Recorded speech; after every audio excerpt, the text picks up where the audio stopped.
Hello everyone, this is Professor MH or today we will start with the new topic managerial decisions। तो decision making हम लोग आज इस video में देखने वाले हैं कि डिसीजन मेकिंग मैनेजरियल डिसीजन कैसे लिया जाता है, इसका बेसिक कॉन्सेप्ट क्या है मैनेजरियल डिसीजन का और कौन कौन से एलिमेंट आएंगे इसके अंदर, वो हम लोग डिस्कस करेंगे। तो पहले प्रीवियस वीडियो अगर आपने मेरे देखे होंगे तो उसके अंदर हम लोग ने डिस्कस किया था कि मार्जिनल कॉस्टिंग का मतलब क्या होता है, मार्जिनल कॉस्टिंग के कुछ प्रैक्टिकल क्वेश्चन देखे थे। अब इसी के बेस पे हमें क्या करना है, डिसीजन लेना है, डिसीजन मेकिंग करना है। इसी को हम लोग मैनेजरियल डिसीजन कहते हैं। तो फर्स्ट ऑफ ऑल एक छोटा सा रिकैप कर लेते हैं कि मार्जिनल कॉस्टिंग क्या होता है, फिर उसके बेसिस पे कैसे डिसीजन किया जाता है उसके ऊपर हम लोग डिस्कस करने वाले हैं और फिर उसके प्रैक्टिकल क्वेश्चन देखेंगे। तो let's start with the marginal costing first. तो मार्जिनल कॉस्टिंग का हम लोग ने पहले से मीनिंग लास्ट वीडियो में एक्सप्लेन किया था कि मार्जिनल कॉस्टिंग में दो वर्ड हैं, एक मार्जिनल है और एक कॉस्टिंग है। तो कॉस्टिंग में से कॉस्ट वर्ड जो आता है उसका मतलब होता है कि total expenses of producing A product. एक प्रोडक्ट को बनाने का जो खर्चा होता है उसे हम लोग क्या कहते हैं, कॉस्ट कहते हैं। इसके बाद हम लोग ने देखा था कि मार्जिनल कॉस्ट का मतलब क्या होता है कि cost of producing an extra unit. तो आप जो प्रोडक्ट बना रहे हो उसका कॉस्ट कितना है, और फिर अगर आप कोई एक एक्स्ट्रा प्रोडक्ट बना लेते हो तो उसका एक्स्ट्रा कॉस्ट कितना निकल के आता है, उसको हम लोग मार्जिनल कॉस्ट कहते हैं। ठीक है। फिर इसके बाद हम लोग ने देखा था costing. Costing is nothing but एक प्रोसेस होता है जिसके अंदर हम लोग डेटा कलेक्ट करते हैं, एनालाइज करते हैं और डिटरमाइन करते हैं कि टोटल कॉस्ट ऑफ प्रोडक्ट क्या होगा, जो प्रोड्यूस किया है उसका टोटल कॉस्ट कितना है। तो ये तो मार्जिनल कॉस्टिंग का बेसिक मीनिंग है। तो अगर मैं इसे सम अप करूं, पूरे मार्जिनल कॉस्टिंग का मतलब क्या होता है, तो आपको इस तरीके से याद रखना है कि मार्जिनल कॉस्टिंग में ये होता है कि अगर आपने कोई प्रोडक्ट एक्स्ट्रा प्रोड्यूस किया है, जैसे अभी आपका कोई दुकान है, स्वीट की शॉप है, आपकी मिठाई की दुकान है, आप हर रोज़ 50 केजी मिठाई बनाते हो और बेचते हो। तो अगर आपने 50 केजी बनाया तो उसका क्या कॉस्टिंग है, और अगर आपने 50 की जगह 70 केजी अगर बनाया तो उसका कॉस्ट क्या होगा, उसको हम लोग मार्जिनल कॉस्टिंग बोलते हैं। तो मार्जिनल कॉस्टिंग में ये होता है कि जो चीज़ आप पहले से बना रहे हो, अगर आपने एक्स्ट्रा बनाया तो उसका कॉस्ट कितना होगा, that is called marginal costing. आई बात समझ में। तो entire meaning of marginal costing यही होता है, the cost of producing an extra unit. Extra unit को बनाने का जो खर्चा होता है उसको हम लोग मार्जिनल कॉस्टिंग बोलते हैं। अब इस बेसिस पे हम लोग का जो टॉपिक है वो है मैनेजरियल डिसीजन। तो आपको पता है, आपने कॉस्टिंग कर लिया कि 100 यूनिट बनाया तो इसका खर्चा इतना, 110 यूनिट बनाया तो उसका खर्चा उतना।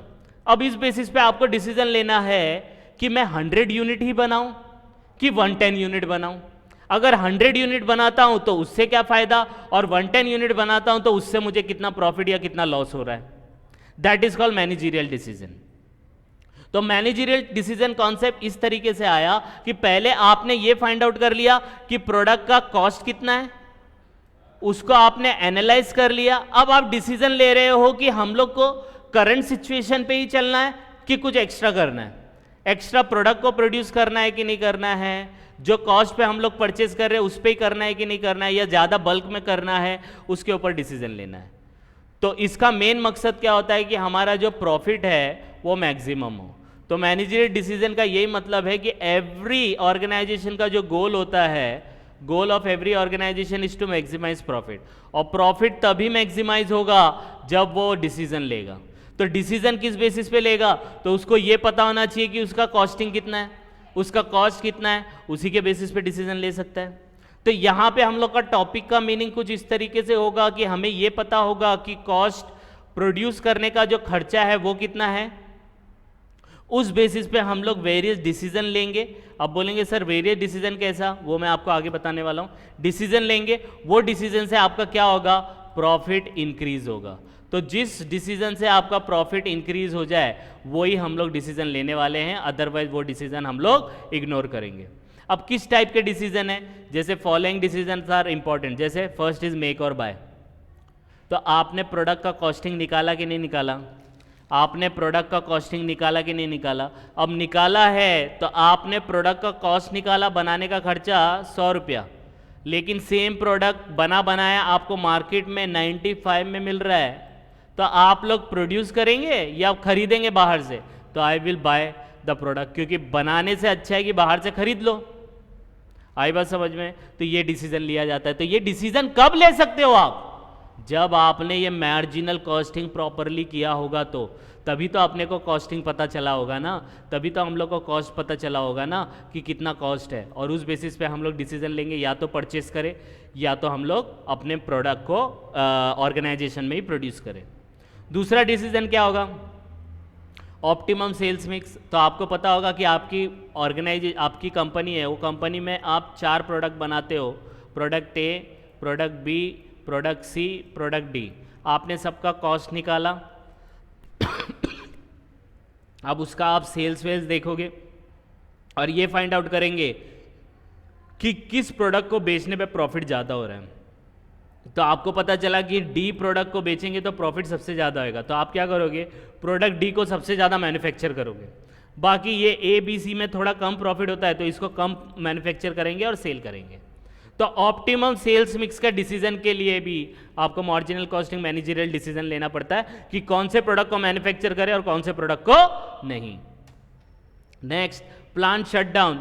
आपने कॉस्टिंग निकाल लिया, अब आपको पता है कि आपके पूरी इंडिया के अंदर आपकी 4 प्लांट है जहां पे प्रोडक्ट बनाए जाते हैं। समझो आपका बैग का बिजनेस है, आप बैग बनाते हो, ठीक है। अब बैग बनाते हो तो कौन से प्लांट के, आपके पूरे इंडिया में 4 प्लांट है जहां पे फैक्ट्री है, जहां पे ये प्रोडक्ट बनता है, बैग बनता है। तो आपको ये ध्यान में देना होगा कि किस प्लांट में इफिशिएंसी ज़्यादा है, कौन से प्लांट में प्रोडक्शन ज़्यादा हो रहा है, और कौन से प्लांट से आप प्रोडक्ट को प्रॉपरली डिस्ट्रीब्यूट कर पाओगे जिससे खर्चा कम हो जाए। अगर कोई प्लांट है जिसका खर्चा ज़्यादा हो रहा है, एक्सपेंस ज़्यादा हो रहा है, लेकिन उसका जो इफिशिएंसी है वो डाउन हो रही है, प्रोडक्टिविटी डाउन हो रही है, तो आप वो प्लांट को शट डाउन कर दोगे क्योंकि उसका खर्चा ज़्यादा हो रहा है। तो ये डिसीजन भी आप ले सकते हो। फिर एक्सप्लोरिंग न्यू मार्केट, कि भाई हाँ अभी तो मैं सिर्फ और सिर्फ महाराष्ट्र में सेल कर रहा हूँ, अगर सेम प्रोडक्ट अगर मैंने दिल्ली में सेल किया, गुजरात में सेल किया, तो क्या मुझे उसका प्रॉफिट मिलने वाला है? ये डिसीजन भी आप ले सकते हो। फिर नेक्स्ट है कंटिन्यू और डिसकंटिन्यू प्रोडक्ट। सेम जैसे अभी A B C D 4 product था, तो हो सकता है कि इसमें से प्रोडक्ट ए है वो लॉस मेकिंग है, तो आप जब इसका कॉस्टिंग निकालेंगे, कॉस्टिंग निकालेंगे तभी तो समझ में आएगा ना कि कौन सा प्रॉफिट मेकिंग है कौन सा नहीं। तो आप उसी तरीके से उसमें डिसीजन ले सकते हैं कि उसको कंटिन्यू करना है या डिसकंटिन्यू करना है। उसके बाद आपको एक्सेप्ट और रिजेक्ट स्पेशल ऑर्डर।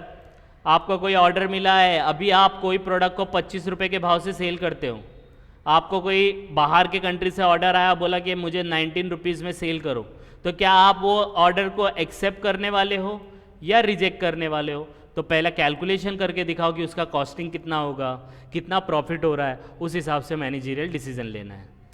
और लास्ट वन, प्राइसिंग डिसीजन। कौन से प्रोडक्ट का कितना प्राइस रखना है, कौन से प्रोडक्ट का कितना प्राइस रखना है, वो डिसीजन भी हम लोग इसी बेसिस पे लेते हैं। तो बोलने का मतलब, ये टॉपिक का ये मतलब है कि आपने मार्जिनल कॉस्टिंग तो कर लिया, cost of product find out कर लिया, एक्स्ट्रा कॉस्ट प्रोडक्ट को मैन्युफैक्चर करने का कॉस्ट तो फाइंड आउट कर लिया। अब आपको डिसीजन लेना है कि ये प्रोडक्ट को मैं बनाऊं या दूसरी जगह से परचेज करूं।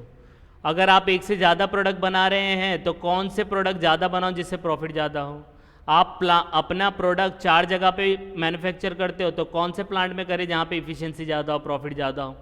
आप प्रोडक्ट तो मैन्युफैक्चर कर रहे हैं, तो आप नए मार्केट में एंटर करना चाहते हो कि नहीं करना चाहते हो। नए मार्केट में एंटर करेंगे तो उसका क्या खर्चा होगा, क्या इनकम होगा, उस तरीके से हम लोग को ये डिसीजन लेने पड़ते हैं।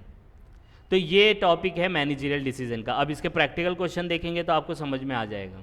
तो this is the basic introduction of managerial decision. आप इसको 1-2 बार गो थ्रू करेंगे तो आपको समझ में आ जाएगा कि what do mean by managerial decision. तो लास्ट में मैं सिर्फ आपको यही बोलूँगा कि मैनेजरियल डिसीजन और डिसीजन मेकिंग ये कॉन्सेप्ट है, ये बोलता है कि आपने प्रोडक्ट को मैन्युफैक्चर किया या प्रोडक्ट का कॉस्टिंग आपने फाइंड आउट किया, तो आपको ये फाइंड आउट करना है कि ये प्रोडक्ट को मैं अपने ऑर्गेनाइजेशन में ही मैन्युफैक्चर करूँ या बाहर जाके कर लूँ, परचेस कर लूँ, या मैं एक से ज़्यादा प्रोडक्ट मैन्युफैक्चर करता हूँ और सेल करता हूँ, तो कौन से प्रोडक्ट को मुझे मैक्सिमम प्रॉफिट जनरेट करने के लिए सेल करना चाहिए, राइट। फिर मेरे पास बहुत सारे प्रोडक्ट है तो कौन से प्रोडक्ट को मैं कंटिन्यू करूँ, डिसकंटिन्यू करूँ। कोई अगर ऑर्डर स्पेशल ऑर्डर देता है, करंट मार्केट प्राइस से कम में देता है, तो क्या मुझे वो एक्सेप्ट करना चाहिए। ये सब कुछ बातें होती हैं, इनके ऊपर आपको डिसीजन लेना पड़ता है, तो हम लोग through marginal costing decision making करते हैं, एंड दिस एंटायर प्रोसेस को हम लोग मैनेजरियल डिसीजन कहते हैं। अब नेक्स्ट वीडियो में जब हम लोग मिलेंगे तो इसका प्रैक्टिकल क्वेश्चन करेंगे, तो बाय द टाइम आप इसको रेफर करो, कुछ डाउट आएगा तो please comment, and please like and subscribe for more videos. Thank you.